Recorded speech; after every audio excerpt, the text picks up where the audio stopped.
You're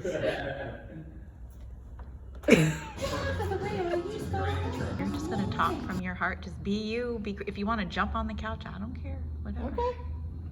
Nice. Great. 1, 2, 3. Hi, I'm Cáit Hang on, I'm going to start that one. Hi, I'm Cáit Margaret. Hang on. This is part of it.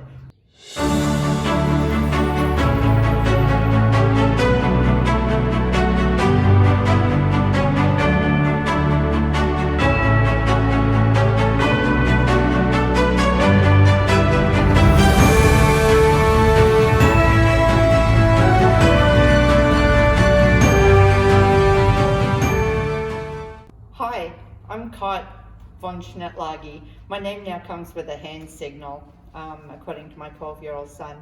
I am so happy to be a part of the Be Love 528 program.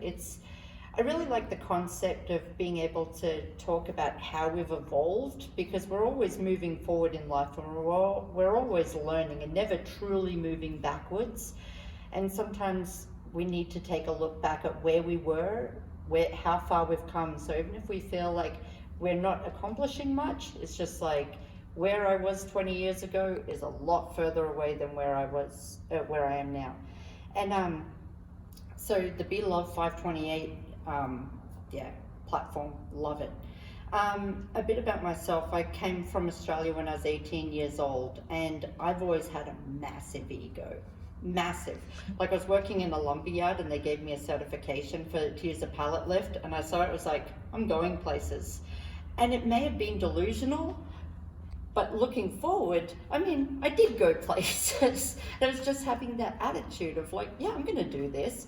And I think we've been socialized and taught to not aim high. And we're taught to be embarrassed by it, or to be humble, or it's one thing to be humble. I think it's one thing to know your skills and your weaknesses, but when you say you're going to do something, you do it. And you own it. And like, so when people are like, you're showing off, it's like, why? Because I'm saying I'm going to do something. I haven't done it yet, but I'm getting sidetracked. So anyway, now I feel like I have to start. Not bad. No. Okay, don't. Keep going. You're awesome. Okay, cut that out. Yeah. So the Yemaja Project. It started as a 10-year project when I was like, by my 40th birthday, I'm going to buy a private island. So the decisions I've made over the last 10 years have had solely to do with, will this get me an island? And at 30, I wasn't making hardly any money, and I was like, okay, this isn't private island money. What's next? And then I started scaling up, where it just became really rapid and big. So then at 35, I realized I could buy an island, but I was so lonely. I had no friends, no work-life balance. I was 100 pounds heavier than I am now, and I was better, and I did not like how I was as a person. Like, it was just not good. And I was like, and I've always believed, if you don't like the way you are or the way you live, then don't live that way. And I've learned over the years as well that our behaviors will always have to come first and our thoughts will follow. So a lot of times, it's just doing the right thing and shutting off my brain. But with the Yemaja Project, when I realized I could buy one at 35, I was like, so what? It's not an accomplishment now because I don't have friends. The whole point of doing this before was to be surrounded by people I love. Instead, I'm lonely, I've got no friends, I've got a big hole in my soul. Like, where's the fun? So I can go sit by myself on a rock in the middle of the ocean. So I didn't do it. But then I did decide my new 5-year goal was to be a happy person. And it was just like, just be happy. So my company, I'm a software engineer. I own a software company, and I'm an engineering professor at University of Maryland. And so that you can kind of get an idea of my background, I lived in a trailer park in the Australian outback, and my baby pictures of me covered in mud with a dog in a trailer park. I grew up wild, and when I was 18, I moved here and then had to learn how to be an adult in America. Like, I didn't know I couldn't wear, that I had to wear shoes to work. So it's like, saying I was going to buy an island at 30, it was a huge goal then, but I knew it was going to happen. And then at 35, I then had a whole different thing, that it's not the material growth that I should be aiming for. Because if you don't have people to enjoy it with, and you don't enjoy your own company, then that's just sad. So then my new 5-year goal was, I am going to be a better, happier person, and I'm going to love myself. And also, I didn't want pictures of me on an island looking 250 pounds, so there's that. But I was like, that doesn't look like a private island body. Yeah, so I lost 100 pounds. But then it's just telling yourself you're going to do things, and don't falter on it, and know it and own it, and you start doing the right actions, things fall into place. And I think where a lot of people go wrong, not wrong, but where we slip up, and where I found I used to slip up, was I'd ruminate all the time, around in circles. So things that I found to help me as far as to be a happier person was, notice when I'm ruminating and start grounding techniques. So it would be like green trunk, green and pink sofa, pink cushion, and red refrigerator, like just breaking the rumination cycle, and then practicing gratitude. So gratitude lists. And even in the beginning, when it's super hard, you just kind of have to, just things I'm grateful I've got lights on and power. And that's kind of, those are the sorts of things that I'd like the takeaways with the evolution, I guess, to be of when people come out to the island. Like, the island is disappearing from erosion and from traffic in the Chesapeake Bay. It is beautiful. It's over 126 acres. It's just insanely beautiful, but it's dying. And when you look at pictures of the island, or aerial views, you see a big swath of grassy area and then trees. It used to be trees, but like the grassy area now, the grass replaces the trees, and then the grass falls into the ocean, and this island will be gone. So that was one of the main reasons why, when on January 1st, 2021, my friend Jess said, "I bet you won't buy your island." I thought, well, if I buy it, it's not going to be for me. This island has got to be for everybody. And so I started, and then in the last couple of months of like just trying to focus on building this ecotourism sort of area where people can learn technologies and prototyping, and begin to just apply a universal methodology to startups. Like, I want to be able to share what I have with the world, because this country has been incredible to me. Like, when I moved here at 18, I just said I was going to do stuff, and I did it, and no one stopped me. It's like, where else in the world can you do that? Like, I mean, I was like, at 30, I'm going to buy an island, and then within 5 years I could. Like, I mean, this is America. Like, I love this country, and it's for everybody, because America was founded by diversity, by fighting adversity, by grit, perseverance, charisma, and just this fighter attitude. And when you look at how people were in the 1930s with the Great Depression, like, people were resourceful. Nothing got thrown out until it had fully reached its use-by life, which is how with the 1950s and Mad Men and this big industrialization and mass production, and with industrial design, things became fashionable and disposable. Like, it used to just be clothes. Then it was like, our refrigerators are never going out of style. I've got the same one.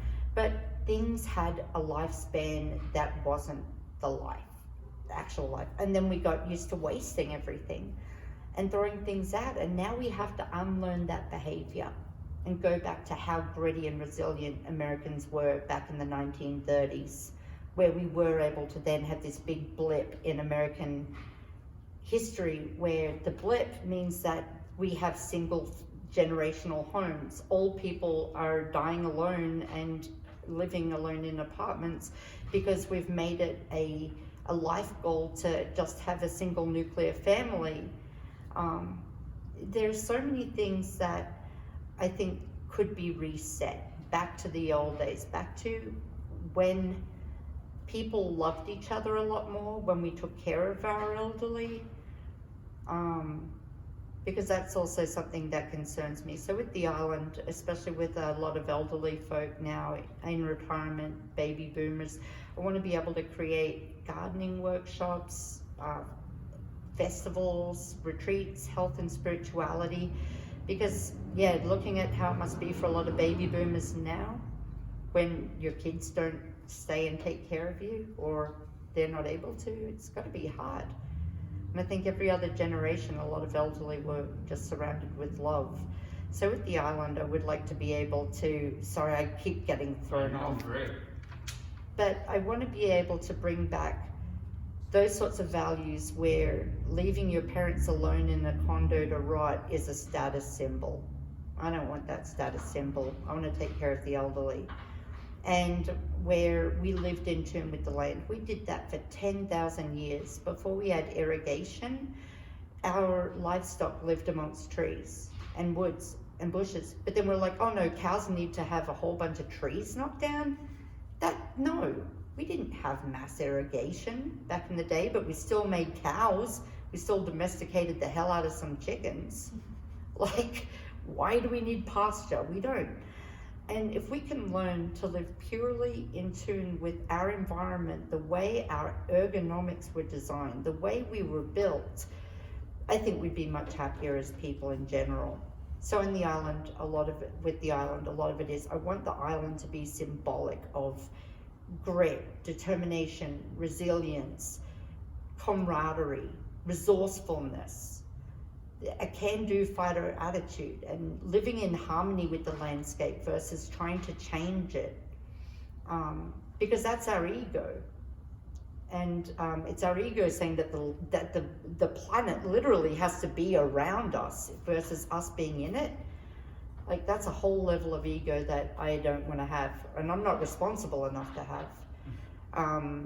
But so with the island, I really want to also make sure that we are teaching kids and teaching the next generation truly how to run resourceful lifestyles and businesses where we don't waste and where we can just be more resilient, so we don't end up with these situations again where everything's completely out of whack compared to how it's been for 10,000 years.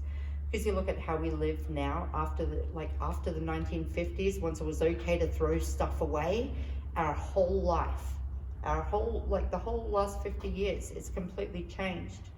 We need to get back to how we were in the 1930s. That was what built up an incredible America. Humble, hardworking, gritty, in it together. And I love this country. It's been incredible to me. And I'd love to be able to help develop technologies. I guess in terms of what my skills are, I teach rapid prototyping, and I've probably worked on, hundreds of tech startups now. I've read easily thousands of business plans. I know various different revenue models, scalability, and how this island is run. Every single aspect of the island and expense will actually be a revenue driver with multiple revenue streams.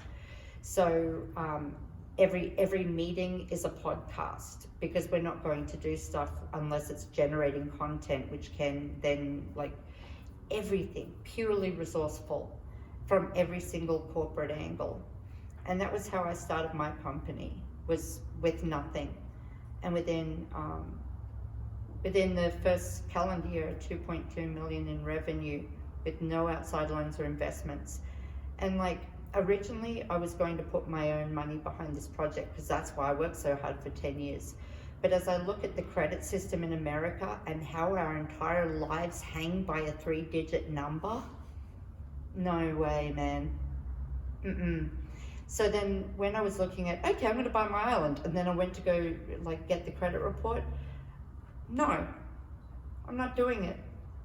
I'm not going to buy into that system where I have an unfair or a big advantage over other people who with a worse credit score, and where that keeps perpetuating in. The thing is, when you look at credit card debt, The disenfranchised are effectively paying more because they're paying interest on their purchases. Those of us who can pay off our credit cards, we pay less. We pay less because of how the credit system is in America.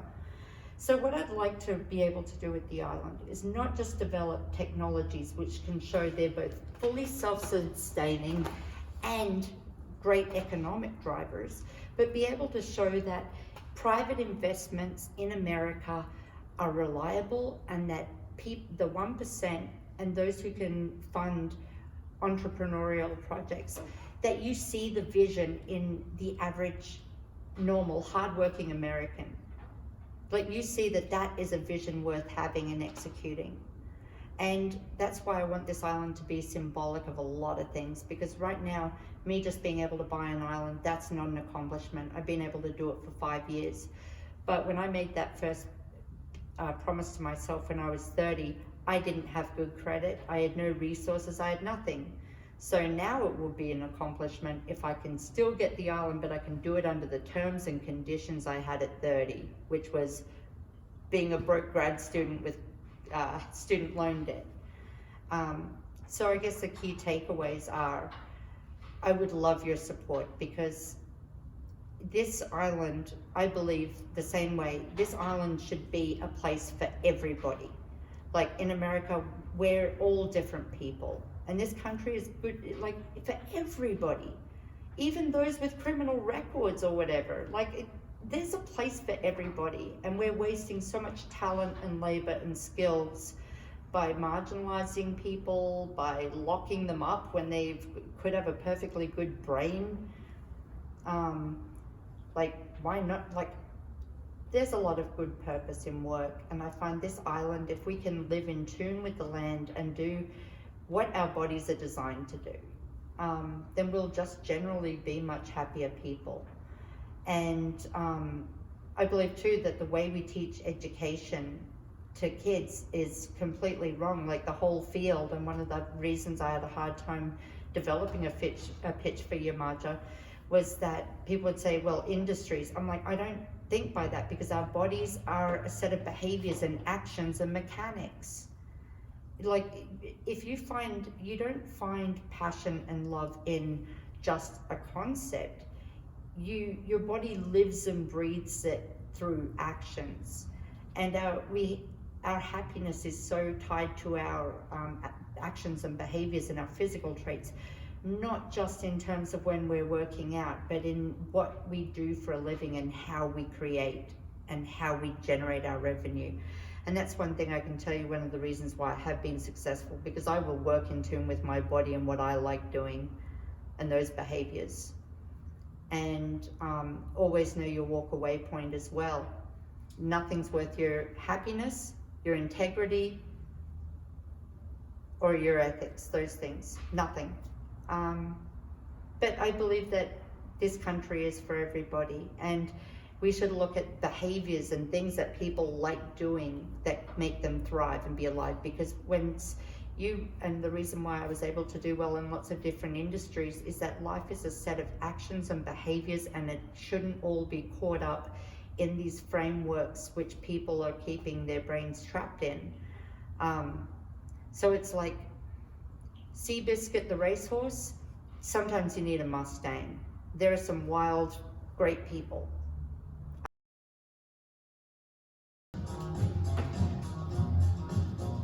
Okay, good? Okay.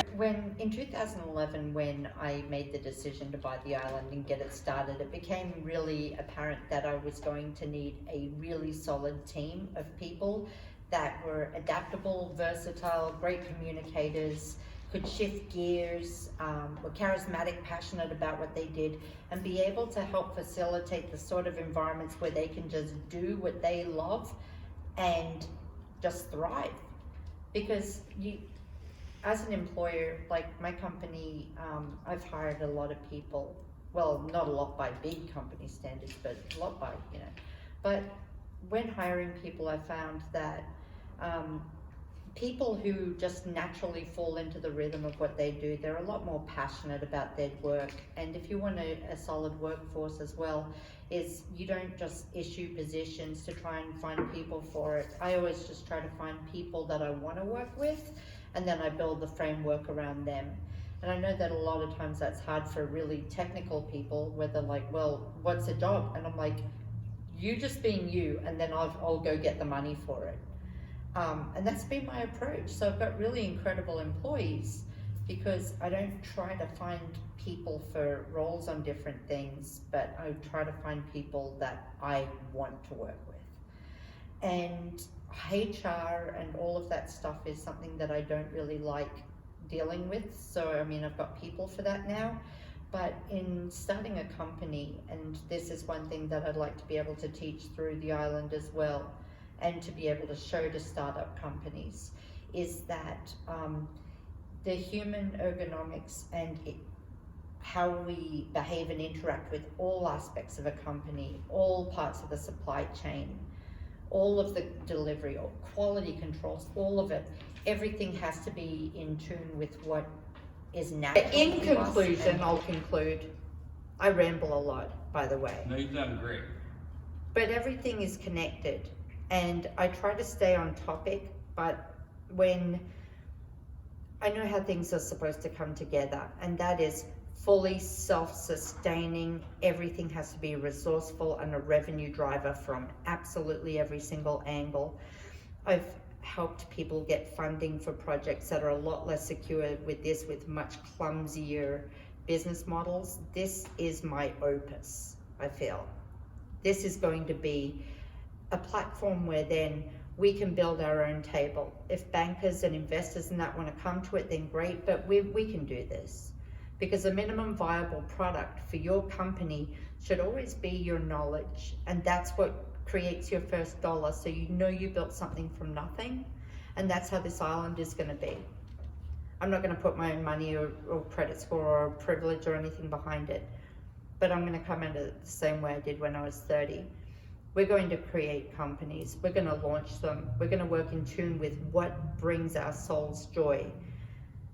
And if anyone's got a problem with that, then they can leave, because I mean, this is America, and we'll do whatever we want. Yeah, because all we want to do is have the pursuit of happiness. Like, why the hell not? I'll pursue happiness all day. Good stuff. I think I'm good. I think it's awesome. I'll pursue happiness all day. Pursuit of happiness. That's great. I love it. Good shit. Really? Make sure you're looking at this camera. Oh, sorry. My bad. I'm just so used to looking at mine. It's not there. Okay.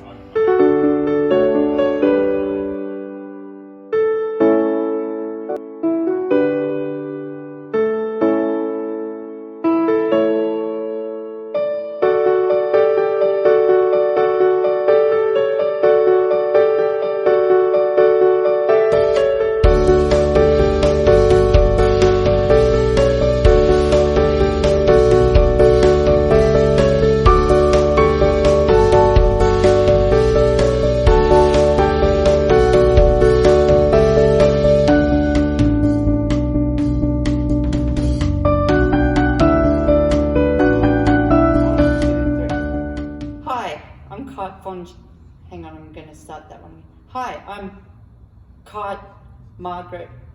Hang on. I love This it. is part of it. My son Ulrich, I told him that my name Cait now comes with a hand signal. So if people are like, hey Cait, I'm like, I'm sorry to correct you, but it's Cait von-Schnetlag. But then it's like, we also said that Cait Margaret, like on paper my name looks like Cait Margaret von-Schnetlag, but it's actually pronounced Cait Mother effin von-Schnetlag. The Margaret is kind of silent. It's a joke. So it's like I'm Cait Mother effin von-Schnetlag. And I know that sounds arrogant, but I've got a 12-year-old son, and I think it's good to be able to joke with them sometimes as a mother. But he does know that, you know, I'm his mom. I'm not his friend, I'm his mom. And yeah, because when I was growing up in Australia, it was pretty wild. I came here when I was 18 years old, And my mum was a feminist artist back in the 90s, and my dad had a construction company, and they were both very colourful people. I owe a lot of who I am to both of them.